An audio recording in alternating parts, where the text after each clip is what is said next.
To introduce our closing speakers, please welcome two champions of service and innovation, the managing partner of New Profit and co-founder of America Forward, Kim Syman, and the Senior Vice President and Chief External Affairs Officer of City Year, as well as a ServiceNation and Voices for National Service convener, AnnMaura Connolly. I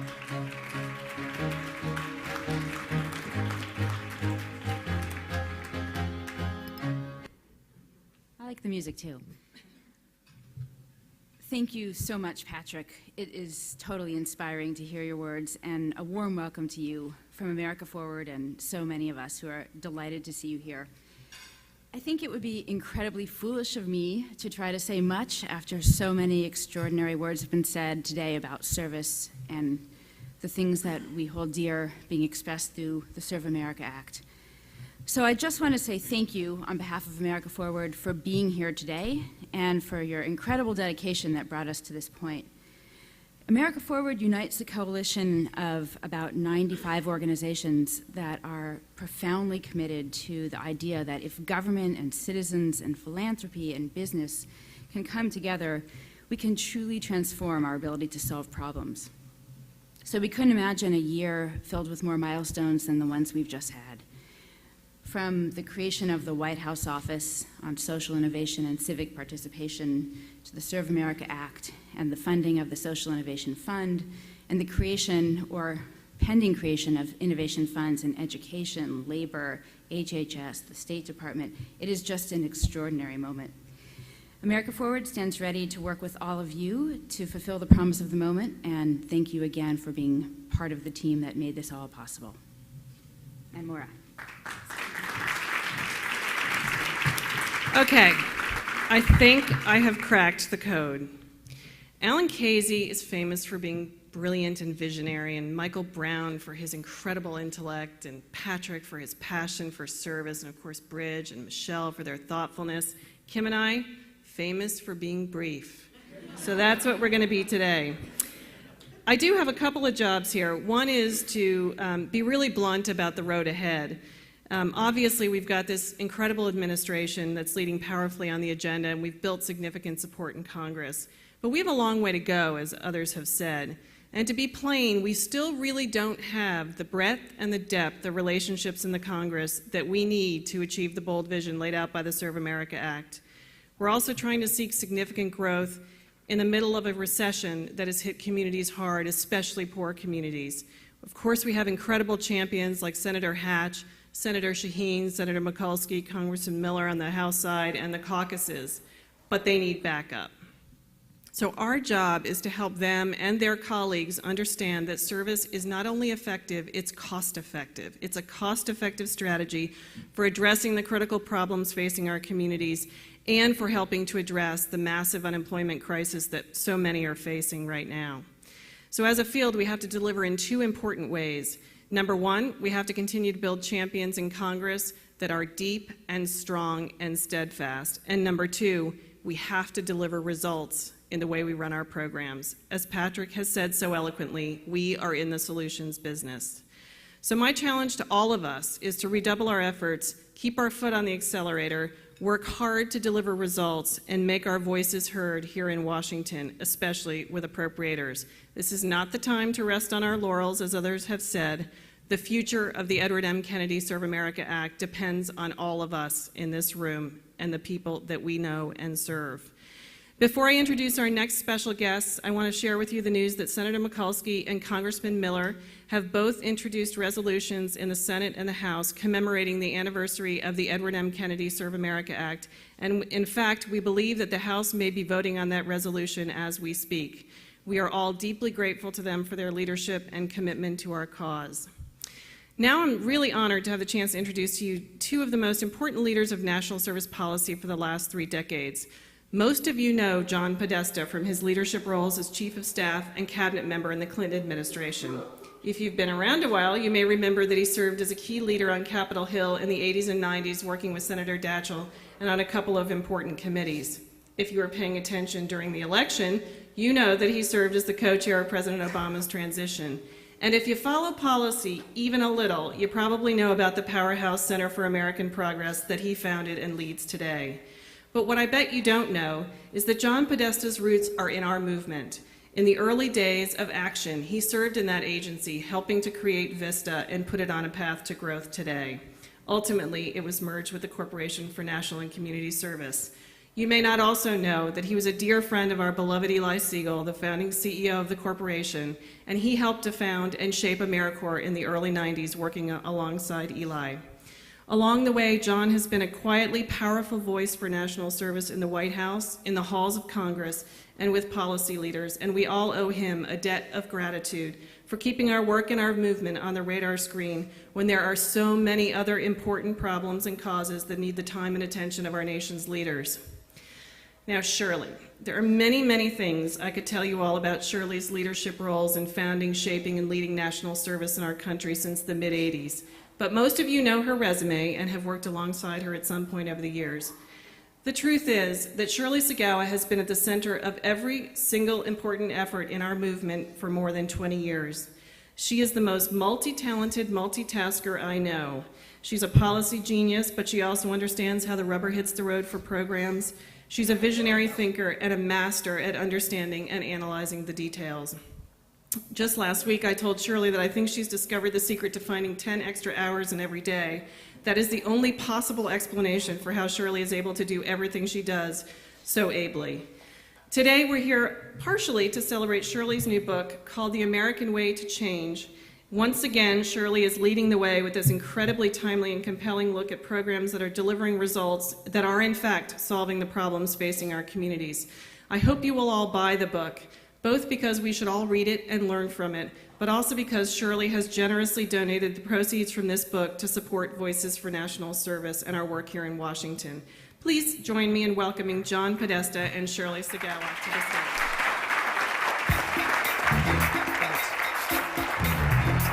Thanks so much. And thank you. Shirley's going to join me here. I want to thank Ann. As Ann noted, I had the great honor of working for two great presidents, Bill Clinton and Barack Obama, and I think this lunch is definitely running on Bill Clinton's time. So we're going to try to be brief. I have the honor or the good pleasure of actually being the Cookie Roberts here. I'm going to just say a couple of words, and then I'm going to bring Shirley up, and we actually have chairs, but maybe we'll just do this Johnny Cash, June Carter style. We'll just stand at the mic, and we're going to just have a brief conversation before we send you to your breakout sessions. But I just do want to say a couple of words. First of all, it's really a great honor to be here with the speakers today for the celebration of President Obama's signing of the Edward M. Kennedy Serve America Act.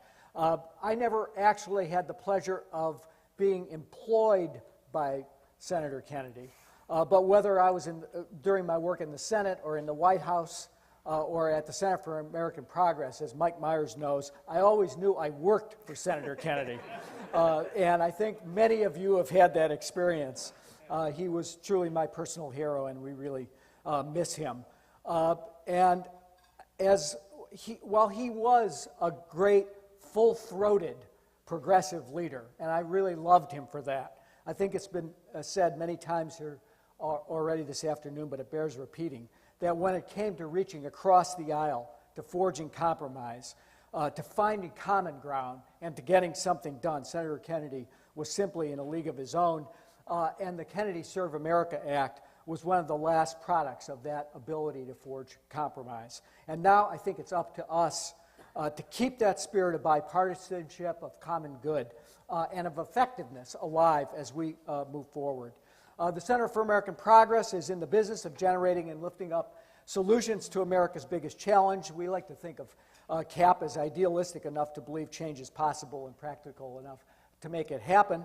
And that's why service fits squarely into our vision, and it's why it's so important to us that it be part of our program. And we're really blessed that Shirley Sagawa is guiding that work to develop a new agenda for the next stage of federal policy for national service. At an event earlier today, CAP launched Shirley's new book. As I'm going to hold it up one more time so that you'll see it again and hopefully buy it. The American Way to Change, which makes the case for service as a strategy to solve many of America's biggest problems, and answers what I think is perhaps the most practical and important question: how does service help in meeting those challenges? The title of this book comes from a quote of my ex-boss, Bill Clinton, during the AmeriCorps bill signing, which Shirley and I and many of you had the honor of attending on the South Lawn. President Clinton said that service is the American way to change America. So with that, Shirley, I want you to talk a little bit about the book, but I want to start off with maybe one of the biggest questions that we're facing today: the Great Recession and its impact on young Americans. Obviously, young people have some of the highest employment rates in the country today, and that has a devastating effect not only right now but on into the future. So, just first off, can service make a dent in that problem, and how can service help really addressing today's needs for employing young people? It ought to be a #1 strategy, and that's why it was so terrific that President Obama made service part of the recovery package. But we're not done. We're not done recovering. And as John pointed out, the group that's hardest hit and will be long-term affected the most are the young people in their late 20s, in their late teens and early 20s, who they don't have jobs. They're out of school and they can't begin their careers. They will always be behind. And service represents an unbelievably cost-effective way to set them on a path and to reduce unemployment, really. And if you think about, all jobs are not created equal. And for this particular age cohort, if they're lucky enough to get a job, chances are it's going to be may not be a career-beginning position. AmeriCorps actually provides great jobs. They don't pay a lot. We all know that. And the Ed Award ought to be non-taxable. But if they provide health care, they provide child care, they provide an Ed Award. And most important, they provide a stepping stone onto a career in areas where we really need help, in public health and nonprofit management and all kinds of service fields that are going to see the exodus of the baby boomers really soon. So it ought to be high on anybody's jobs creation list, and that ought to be something that we should be working on, as well as trying to expand the programs as they now exist. Alan challenged us to think about accelerating the ramp-up of the Kennedy Service Act to try to get more of these placements done earlier, not wait for the whole 7 years to push it forward. I guess I want to ask you, do you think that the movement today, the service movement, the corporation have the capacity to do what Alan's suggesting, to forward fund those service positions and get them rolling? What do you guys think? Yes? We actually crunched a bunch of numbers on this. We called state commissions, we called the big delivery systems, the national nonprofits that use AmeriCorps members, and they said, bring it on, double it, triple it. We need these people. We have people standing in line to get these positions. We can do this. Now, I know Patrick is going to be trying to find ways to make sure it's done with high quality and in as careful a way as possible, but we're kind of in a crisis, and so, at some level, crisis and opportunity, this is what we need to do. We need to scale it up faster and get people to work. There are lots of cynics out there who say the whole point of volunteering is that it's free. So what's the federal government doing investing in service? And I guess I want to ask you the question, what is the role of the government and philanthropy in building systems and shaping the market, if you will, to make service flourish in our country today? People like to think volunteering is free, and you all know better than anybody that it isn't. It's not just a matter of the president gets up and says, y'all come, do something. In order to have the real impact that we believe service can have, there need to be organizations that are in a position to train and place and supervise, whether they're volunteers or AmeriCorps members or something in the middle, and that costs money. So what's great, the great news is that it's highly leveraged money. So an investment from the federal government or from private philanthropy to support somebody who's going to coordinate these volunteers is actually leveraging the work of 10 or 100 or many times the cost that you would if you were trying to do this in a professional way. And that actually, these folks are not just kind of a weak substitute for professional employees. They are often people who are coming with high skills, or they are people who are coming with the time and caring that can make a huge difference in the people they're going to support. There are many reasons why you would want to use volunteers instead of staff. So it's highly leveraged money. One of the themes of your new book is the role that volunteers, and particularly AmeriCorps, have played in social innovation. And I think, as Senator Wofford knows, this was always true of VISTA, which now celebrates its 45th anniversary this year. The White House office has created an office of social innovation. A couple of our former colleagues, Sonal Shah and Michelle Gillen, are there. Can you explain how service and social innovation relate to one another and reinforce one another?